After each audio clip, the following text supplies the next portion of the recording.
நம்மளாம் செய்யற வேலையை நிரந்தரமா செஞ்சா போதும், வாழ்க்கையில் நல்லா இருக்கும். நம்ம நம்ம நினைச்சு போய்கிட்டு இருக்கோம். ஆனா சில பேர் தகுதிக்கு மீறி ஓனர் ஆகணும்னு ஆசைப்படுறாங்க, ஓனரா ஆகுறாங்க.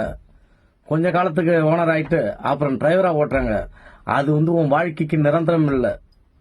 அதே மாதிரி குடும்ப தலைவனு பொறுப்பை எடுத்துக்கிட்டீங்கன்னா என்னைக்கு குடும்ப தலைவனாவே இருக்கணும். 4 காசு சம்பாதிக்கிற வரைக்கும் எல்லாம் என் கூட இருந்தாங்க, என் கையில 4 காசு வரல, எல்லாமே என்னை விட்டுட்டு போயிட்டாங்கன்னு சொல்லிட்டு அது ஒரு குடும்ப தலைவனுக்கு சொல்ல வேண்டிய வார்த்தையே கிடையாது.